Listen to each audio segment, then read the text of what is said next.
नमस्कार मित्रांनो, तुमचे स्वागत आहे श्री स्वामी समर्थ. मित्रांनो, आज आपण बोलणार आहोत राशीचक्रातील चौथ्या आणि अत्यंत संवेदनशील राशीबद्दल, म्हणजेच कर्क राशीबद्दल.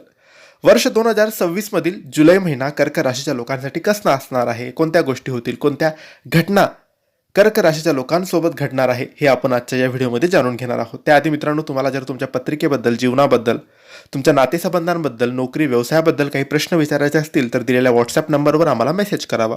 तुमच्यावर खूप जास्त कर्ज झालेलं असेल, पैसा टिकत नसेल, नात्यात कटुता असेल किंवा तुमच्यासमोर खूप सारे प्रश्न उभे असतील, मार्ग तुम्हाला मिळत नसेल, वाईट काळ सुरू असेल, चांगला काळ कधी येईल, असे असंख्य प्रश्न, सविस्तर मार्गदर्शन तुम्हाला हवं असेल तर दिलेल्या व्हॉट्सअप नंबरवर मेसेज करावा. आम्ही तुमची पत्रिका तपासू, कोणता दोष अडचण आहे ते सांगू, त्यावर योग्य उपाय, योग्य सेवा देऊ. यासाठी पत्रिका तपासणं महत्त्वाचं असतं. यासाठीच दिलेल्या व्हॉट्सअप नंबरवर तुम्ही मेसेज करा. मित्रांनो, कर्क राशीचा स्वामी चंद्र आहे, जो मन आणि भावनांचा कारक मानला जातो. कर्क राशीच्या लोकांसाठी जुलै 2026 हा महिना ऊर्जेने भरलेला आणि अत्यंत महत्त्वाचा ठरणार आहे. या महिन्यातील सर्वात मोठी खगोलीय शास्त्रीय घटना म्हणजे 16 जुलै रोजी सूर्यदेव तुमच्याच राशीत प्रवेश करणार आहे, ज्याला कर्क संक्रांती असं म्हटलं जातं. सूर्यदेवाच्या तुमच्या राशीतील हा प्रवेश तुमच्या आत्मविश्वासात प्रचंड वाढ करेल, समाजात आणि कार्यक्षेत्रात तुमचे पद आणि प्रतिष्ठा वाढवेल. परंतु राशी स्वामी चंद्राच्या वेगवान चलनामुळे आणि इतर ग्रहांच्या प्रभावामुळे महिन्याच्या सुरुवातीला मनात थोडी बेचैनी किंवा चिडचिड होऊ शकते. म्हणूनच हा महिना तुमच्यासाठी स्वतःची सिद्धता सिद्ध करण्यासाठी एक मोठी संधी घेऊन आलेला आहे. मित्रांनो, महिन्याच्या पहिल्या भागात तुमचे काम पाहून ऑफिसमधील वरिष्ठ अधिकारी आणि बॉस तुमच्यावर खूप प्रभावित होतील. तुमच्या कामाची पद्धत सुधारल्यामुळे तुम्हाला एखादा मोठा प्रोजेक्ट लीड करण्याची संधी मिळू शकते.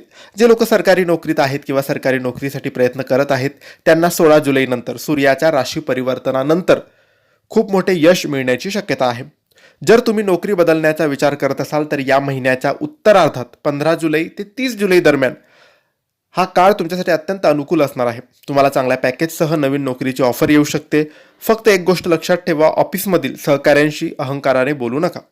जर तुमचा व्यवसाय डेअरी, उत्पादन, पाणी, पांढऱ्या वस्तू जसं सिल्वर, क्लॉथ्स, हॉटेल, केटरिंग किंवा ट्रॅव्हलशी संबंधित असेल तर या महिन्यात तुम्हाला अपेक्षेपेक्षा जास्त नफा मिळू शकतो. बाजारात तुमचे नवीन कंत्राट फायनल होऊ शकते.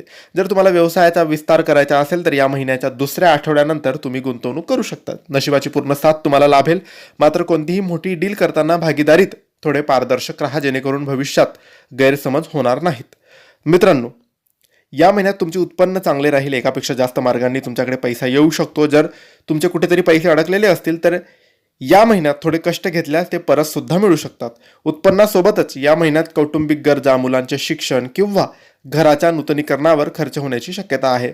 हा खर्च आवश्यक असला तरी विनाकारण होणाऱ्या चैनीच्या वस्तूंवरील खर्च टाळण्याचा प्रयत्न करा. एकंदरीत पैशाची चणचण भासणार नाही, पण बचतीकडे दुर्लक्ष करू नका. मित्रांनो, कर्क राशीच्या लोकांनी या महिन्यात आपल्या मातोश्रीच्या आरोग्याची विशेष काळजी घेणं गरजेचं आहे. तिचे आशीर्वाद तुमच्यासाठी या महिन्यात कवच म्हणून काम करतील. 16 जुलै नंतर सूर्य तुमच्या राशीत येत असल्यामुळे तुमच्या स्वभावात थोडा उतावळेपणा किंवा राग वाढू शकतो, ज्यामुळे घरातील सदस्यांशी किरकोळ वाद सुद्धा होऊ शकतात. घरातील शांतता टिकवून ठेवण्यासाठी वादविवादाच्या प्रसंगी स्वतः शांत राहा, हाच उत्तम मार्ग असेल. महिन्याच्या शेवटी कुटुंबात आनंदाचे वातावरण नक्की राहील. पती पत्नीमधील नाते या महिन्यात खूप भावनिक असेल. तुमचा जोडीदार तुमच्या प्रत्येक सुखदुःखात खंबीरपणे तुमच्या पाठीशी उभा राहील. जोडीदाराच्या सल्ल्याने घेतलेले निर्णय कुटुंबासाठी फायदेशीर ठरतील. जर वैवाहिक जीवनात आधीपासून काही तणाव असेल तर तो या महिन्यात संवादाने मिटून जाईल. रिलेशनशिपमध्ये असणाऱ्या लोकांसाठी हा महिना संमिश्र राहील. तुमच्या पार्टनरकडून तुम्हाला खूप अपेक्षा असतील आणि त्या पूर्ण न झाल्यास तुम्ही नाराज सुद्धा होऊ शकतात. पार्टनरवर संशय घेणं किंवा त्यांच्या स्वातंत्र्यावर बंधन घालणं टाळा. सिंगल लोकांना या महिन्यात त्यांच्या आयुष्यात एखादी जुनी मैत्री प्रेमाच्या रूपात परत मिळण्याची शक्यता आहे. मित्रांनो, महिन्याच्या सुरुवातीला तुमची अभ्यासातील एकाग्रता खूप चांगली राहील. कठीण विषय समजून घेण्यात तुम्हाला यश मिळेल. शिक्षण किंवा मोठ्या भावंडाचे सहकार्य तुम्हाला लावेल. महिन्याच्या मध्यात मन थोडे चंचल होऊ शकते किंवा अपयशाची तुम्हाला भीती वाटू शकते. स्पर्धा परीक्षेची तयारी करणाऱ्या विद्यार्थ्यांना कोणत्याही अफवांवर किंवा निकालावर चिंता करण्याची गरज नाही. स्वतःच्या कष्टावर विश्वास ठेवा. उत्तरार्धात ग्रहांचे पाठबळ तुम्हाला नक्कीच मिळू शकते. मित्रांनो, कर्क राशीचे लोक खूप जास्त विचार करतात. या महिन्यात मानसिक तणावामुळे छातीत जळजळ, अपचन किंवा गॅसचा त्रास होऊ शकतो. पावसाळ्याचे दिवस असल्याने सर्दी, खोकला किंवा इन्फेक्शनचे त्रास सुद्धा होऊ शकतात. बाहेरचे उघड्यावरील अन्न आणि अशुद्ध पाणी पिणे टाळा. सूर्य तुमच्या राशीत येत असल्याने डोळ्याचे विकार किंवा उष्णतेचे त्रास जाणवू शकतात. रोज सकाळी प्राणायाम आणि ध्यान करणे तुमच्या मन आणि शरीरासाठी अत्यंत आवश्यक आहे. मित्रांनो, तुम्ही या महिन्यात काय करावे तर रागावर नियंत्रण ठेवा, आईचा आदर करा आणि नियोजनबद्ध पद्धतीने खर्च करा. आणि काय टाळावे, अति संवेदनशीलपणा कमी करा, घाईघाईत निर्णय घेऊ नका, उधारी देऊ नका. मित्रांनो, तुम्ही हा संपूर्ण महिना तुमच्यासाठी शुभ, शांत आणि सुखकर बनवण्यासाठी कर्क राशीच्या लोकांनी शिवाची सेवा करावी. ओम नमः शिवाय मंत्राचा जप करावा. शिवलिंगावर पाण्याने किंवा दुधाने अभिषेक करावे. तर हे होते कर्क राशीच्या जुलै महिन्याचे संपूर्ण राशी भविष्य. तुम्हाला माहिती कशी वाटली आम्हाला नक्की कळवा. ही माहिती आवडली असेल तर लाईक आणि शेअर करा. काही प्रश्न असेल तर कमेंट्सद्वारे विचारा. आमच्या चॅनलला सबस्क्राईब करायला विसरू नका. पत्रिका तपासण्यासाठी सविस्तर मार्गदर्शनासाठी दिलेल्या व्हॉट्सअप नंबरवर तुम्ही आम्हाला मेसेज करू शकता. धन्यवाद. श्री स्वामी समर्थ.